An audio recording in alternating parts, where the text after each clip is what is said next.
भोपाल से पूर्व मुख्यमंत्री दिग्विजय सिंह को कांग्रेस ने मैदान में उतारा है।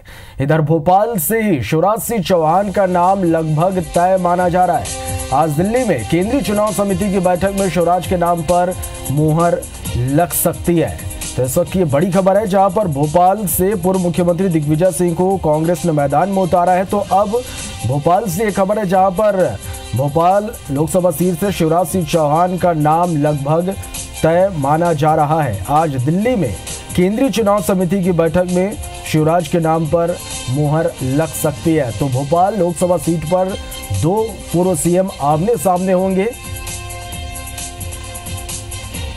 हाई प्रोफाइल सीट पर इस बार दिलचस्प मुकाबला यहां पर देखने को मिलेगा। तो दिग्विजय सिंह के सामने शिवराज सिंह चौहान होंगे मैदान में।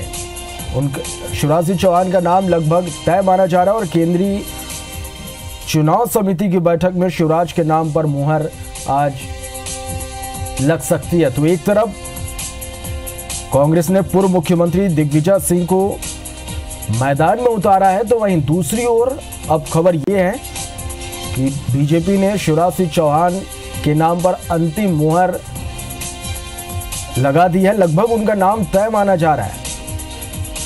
आज दिल्ली में केंद्रीय चुनाव समिति की बैठक में शिवराज के नाम पर मुहर लग सकती है। तो दो पूर्व सीएम आमने सामने होंगे।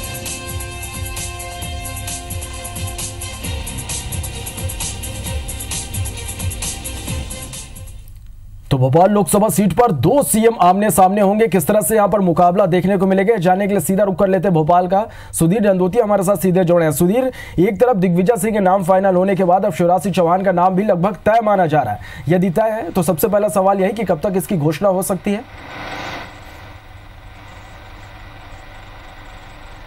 देखिए, बिल्कुल श्रवण, आज है ना दिल्ली में केंद्रीय चुनाव समिति की बैठक है बीजेपी की, और पूर्व मुख्यमंत्री शिवराज सिंह चौहान भी इस बैठक में शामिल होंगे। और ये माना जा रहा है कि मध्य प्रदेश के तमाम नेताओं से रायशुमारी करने के बाद में केंद्रीय चुनाव समिति आज मध्य प्रदेश के 6 से 7 टिकट फाइनल करेगी। उनमें भोपाल की सीट का नाम भी माना जा रहा है कि आज ही डिक्लेयर कर दिया जाएगा। और यहाँ से पूर्व मुख्यमंत्री शिवराज सिंह चौहान को बीजेपी अपना उम्मीदवार बनाएगी। ये भी लगभग तय माना जा रहा है, क्योंकि दिग्विजय सिंह के मुकाबले बीजेपी ये चाहती है कि एक बड़े चेहरे को कम से कम अगर सामने लेकर आते हैं तो उसका फायदा बीजेपी को मिलेगा। और दिग्विजय सिंह की अगर हार भोपाल से होती है तो एक बड़ा मैसेज कांग्रेस के लिए पूरे देश भर में बीजेपी मध्य प्रदेश के भोपाल से देने की कोशिश करेगी।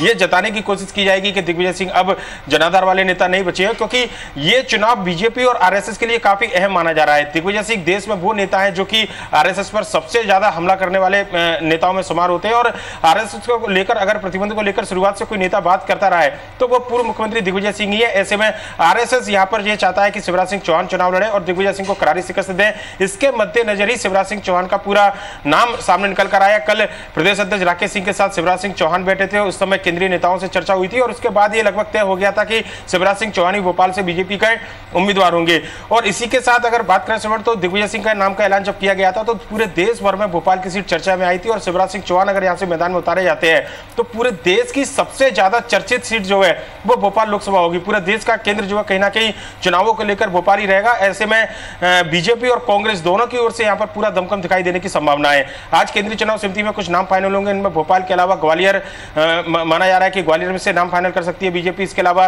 कुछ सांसदों के टिकट काटे जाने की संभावना है, जिसमें सागरधार 2 सांसद है जिनके टिकट बीजेपी काट सकती है। उनकी जगह पर नए चेहरों को मौका दिया जा सकता है। इंदौर लोकसभा के लिए बीजेपी आज नाम का ऐलान कर सकती है। गुना के लिए और छिंदवाड़ा के लिए मंथन अभी जारी है और उसके लिए थोड़ा इंतजार करना पड़ेगा। तो आज अहम दिन काफी कांग्रेस और बीजेपी के लिहाज से कांग्रेस की जहां पर 8 से 9 उम्मीदवारों की सूची आने की संभावना है, पर बीजेपी आज अपने उम्मीदवार मध्य प्रदेश में तय करेगी और केंद्रीय चुनाव समिति में इन नामों का फाइनल किया जाएगा। श्रवण, सुधीर, चलिए ठीक है, नामों का ऐलान शाम तक आज हो सकता है केंद्रीय चुनाव समिति की बैठक के बाद। यदि शिवराज सिंह चौहान भोपाल सीट से चुनाव लड़ते हैं तो कितना सेफ होगा उनके लिए यह सीट, या चुनौतियों की बात करें तो क्या कुछ चुनौतियों का सामना उनको इस सीट पर करना पड़ेगा? देखिए, बिल्कुल चुनौतियां काफी ज्यादा होंगी। दिग्विजय सिंह वो नेता है जो कांग्रेस के सबसे ज्यादा नेटवर्क वाले नेता माने जाते हैं और कार्यकर्ताओं का अगर रिज्यूम कांग्रेस के अंदर किसी नेता के पास में है तो वो दिग्विजय सिंह के पास ही है। और अपने चुनावी मैनेजमेंट के लिए दिग्विजय सिंह जाने जाते थे, क्योंकि आखिरी वक्त में जब कांग्रेस चुनाव हारी थी तो दिग्विजय सिंह का साफ तौर पर यही बयान था जो कहा जाता था कि चुनाव जो है मैनेजमेंट से जीते जाते हैं, यानी कि चुनावी मैनेजमेंट के महारथी हैं दिग्विजय सिंह। वहीं पर शिवराज सिंह चौहान की अगर बात करें तो उनके एक चुनाव वो हार चुके हैं। मनोवैज्ञानिक तौर पर दिग्विजय सिंह कहीं ना कहीं इस मुकाबले में पहले से बढ़ते हैं। 2003 में जब जब विधानसभा का चुनाव हुआ था उस समय राधौगढ़ से शिवराज सिंह चौहान को मैदान में उतारा गया था और शिवराज सिंह चौहान लगभग 40,000 से ज्यादा वोटों से हारे थे। ये एक बड़ी हार थी। उस समय मनोवैज्ञानिक तौर पर दिग्विजय सिंह ज्यादा मजबूत है, पर लेकिन अगर कमजोरी की बात की जाए दिग्विजय सिंह और के लिए तो 16 साल बाद चुनावी मैदान में दिग्विजय सिंह उतरने वाले हैं और पोलराइजेशन का एक बड़ा खतरा दिग्विजय सिंह के साथ में है। यह माना जा रहा है कि भोपाल में लगभग 5.5 लाख से ज्यादा माइनॉरिटी के जो वोट है उसका फायदा दिग्विजय सिंह को अगर मिलता है तो कहीं ना कहीं बाकी के जो वोट है अगर वो पोलराइज होते हैं तो उसका फायदा शिवराज सिंह चौहान को भी मिलेगा। ये एक बड़ी स्ट्रेटेजी बीजेपी और आरएसएस की भोपाल के चुनाव में रहने वाली है जो कि शिवराज सिंह चौहान के फेवर में जा सकती है। और एक शिवराज सिंह चौहान की जो छवि है जनमानस के दौरान एक आम नेता की छवि अभी भी बरकरार है और यही बात है कि कार्यकर्ताओं से ज्यादा शिवराज सिंह चौहान का चेहरा जो है वो बीजेपी के लिए फायदेमंद है। इस चुनावी मैदान में आम जनता से उनका सीधा जुड़ाव ये फायदेमंद कहीं ना कहीं शिवराज सिंह के फेवर में जाता है क्योंकि दिग्विजय सिंह पिछले 16 साल से सक्रिय राजनीति से लगातार दूर बने हुए हैं। चुनावी राजनीति से दिग्विजय सिंह 16 साल से बिल्कुल भी कोई चुनाव नहीं लड़ाए। ये एक बड़ा फायदा शिवराज सिंह चौहान को इस चुनाव में जरूर मिलेगा अगर बीजेपी उनको उम्मीदवार बताती है और जनता से सीधे जुड़ाव का फायदा भी उनको मिलेगा। यही वजह है कि शिवराज सिंह चौहान के नाम के साथ ही बीजेपी भोपाल लोकसभा चुनाव में आना चाहती है क्योंकि दिग्विजय सिंह को अगर हराना है उनकी रणनीति के तहत ही हराना है तो किसी ऐसे चेहरे की जरूरत है जो कि मास लीडर हो, जनता और कार्यकर्ताओं के साथ में सीधा जुड़ाव हो। और मध्य प्रदेश के अंदर उमा भारती और शिवराज सिंह चौहान ऐसे दो बड़े नेता थे जो कहीं ना कहीं इस पूरे कसौटी पर खड़े उतरते। उमा भारती पहले ही चुनाव लड़ने से इंकार कर चुकी है। ऐसे में शिवराज सिंह चौहान ही बीजेपी के पास में एक विकल्प है और यह माना जा रहा है कि उनका नाम लगभग तय कर लिया गया है। श्रवण, चलिए सुधीर, इसके अलावा यदि दिग्विजय सिंह की बात कर लें तो अब उनके सामने यदि शिवराज सिंह चौहान होते तो दिग्विजय सिंह के सामने क्या कुछ चुनौतियां हो सकती है? देखिए बड़ी चुनौती मैंने बताया श्रवण की बड़ी चुनौती शिवराज सिंह चौहान की लोकप्रियता को लगातार जो बरकरार रही चुनाव हारने के बाद भी बीजेपी को यह लगता है कि चुनावी वोट जो है वो 2018 के चुनाव में भी उनको ज्यादा मिले हैं बनस्पत कांग्रेस के सीटें भले ही कांग्रेस ज्यादा जीत कर आई हो, यानी कि लोकप्रियता शिवराज सिंह चौहान की बाकी के नेताओं के मुकाबले काफी ज्यादा। ये एक सबसे बड़ी चुनौती दिग्विजय सिंह के सामने रहेगी। इसके अलावा आरएसएस का जो एक सपोर्ट जो शिवराज सिंह चौहान के साथ में रहेगा इस सीट पर दिग्विजय सिंह के खिलाफ काम करने वाला, वो कहीं ना कहीं दिग्विजय सिंह के लिए इस सीट पर नुकसानदेह हो सकता है। अगर वोटों का पोलराइजेशन होता है तो निश्चित तौर पर एक बड़ा फायदा कहीं ना कहीं बीजेपी जरूर उठाना चाहेगी, जैसा कि 2014 के लोकसभा चुनाव में उठाया था। वो नुकसान दिग्विजय सिंह के लिए हो सकता है, हालांकि उसका एक फायदा भी दिग्विजय सिंह को कि माइनॉरिटी के वोट सबसे ज्यादा अगर किसी को मिलेंगे तो दिग्विजय सिंह को मिलेंगे। क्योंकि सुधीर आपको यहां पर हम रोकना चाहेंगे। हमारे साथ में बीजेपी प्रवक्ता दीपक विजयवर्गीय हमारे साथ फोन लाइन पर जुड़े हैं। दीपक जी, स्वागत है आपका एबीसी 24 में। जिस तरह से अब ये खबरें हैं कि शिवराज सिंह चौहान का भोपाल सीट से नाम लगभग तय है, क्या कुछ जानकारी दे पाएंगे आप? नहीं, देखिए चुनाव समिति की बैठक अभी होना है, चुनाव समिति इस संबंध में अंतिम फैसला लेगी। जी दीपक जी, किस तरह से मुकाबला यदि शिवराज सिंह चौहान का नाम फाइनल होता है भोपाल सीट से, सामने उनके दिग्विजय सिंह होंगे, किस तरह का मुकाबला यहां पर देखने को मिल सकता है? भोपाल से दिग्विजय सिंह बुरी तरह हारेंगे, कैंडिडेट कोई भी हो। क्या कुछ मुद्दे होंगे, किस रणनीति के तहत मैदान में शिवराज सिंह चौहान उतरेंगे? देखिए ऐसा है कि दिग्विजय सिंह की जो पृष्ठभूमि है वो सारा भोपाल जानता है और जो कुछ उन्होंने पिछले अपने राजनीतिक जीवन में 30-40 साल में किया है वही चुनाव के मुद्दे होंगे। चलिए दीपक जी, बहुत बहुत धन्यवाद आपका हमारे साथ जुड़ने के लिए और इस पूरी जानकारी के लिए। तो लगभग ये तय माना जा रहा है कि शिवराज सिंह चौहान भोपाल सीट से ही चुनाव लड़ेंगे और उनके सामने आपको बता दें कि पूर्व सीएम दिग्विजय सिंह होंगे और दो पूर्व सीएम भोपाल जो कि हाई प्रोफाइल एक सीट है, दोनों इस सीट पर दो पूर्व सीएम आमने सामने होंगे और निश्चित रूप से जब दो पूर्व सीएम आमने सामने होंगे तो मुकाबला दिलचस्प यहां पर होगा ही। चलिए एक बार फिर से रुक कर लेते हैं हमारे सहयोगी सुधीर का। सुधीर जी, अपनी बात पूरी कर सकते हैं आप?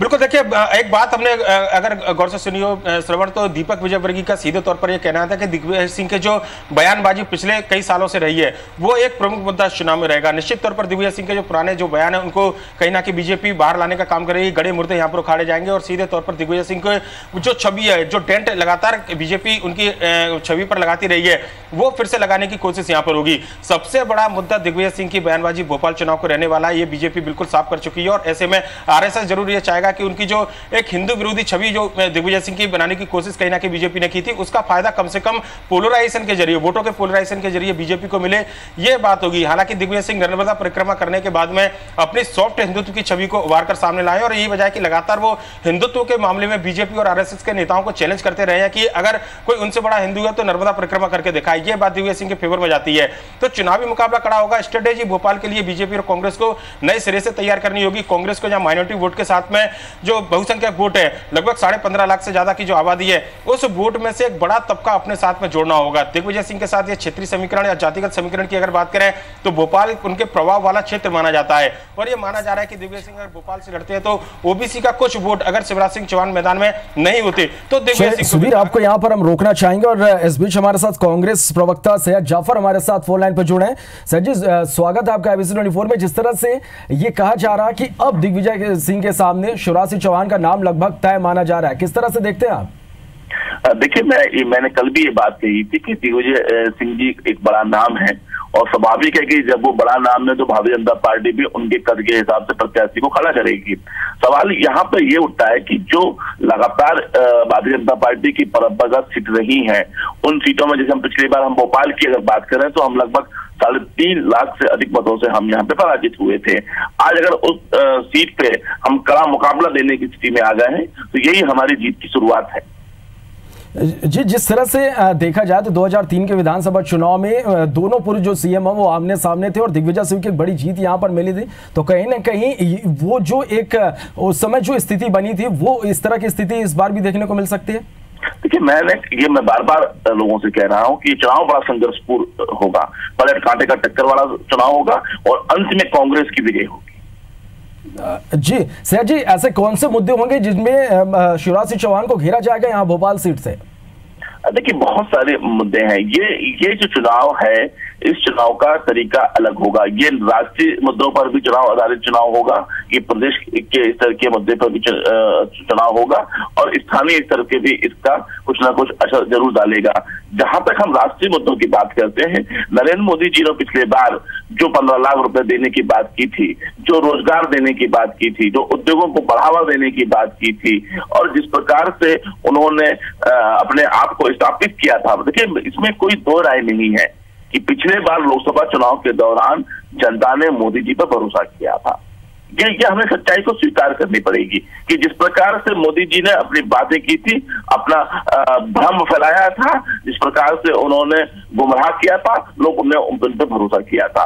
आज सबसे बड़ी चुनौती इस चुनाव की जो रहेगी वो ये रहेगी कि भारतीय जनता पार्टी को अपने पुराने के वादों पर जवाब देना है, जिससे वो हमेशा पीछे भागती है। तो ये सबसे प्रमुख मुद्दा होगा कि जो आपने मोदी जी की सरकार बनने के पहले भारतीय जनता पार्टी ने जो वादे किए थे, जो बातें कही थी, उसका हिसाब दे, फिर वो कांग्रेस से हिसाब ले और कांग्रेस से जवाब ले। चलिए सैयद जी, बहुत बहुत धन्यवाद आपका हमारे साथ जुड़ने के और इस तमाम बातचीत के लिए। चलिए, इसके साथ सुधीर हमारे साथ इस खबर पर जुड़े। सुधीर, आपका भी बहुत बहुत धन्यवाद इस पूरी जानकारी के लिए।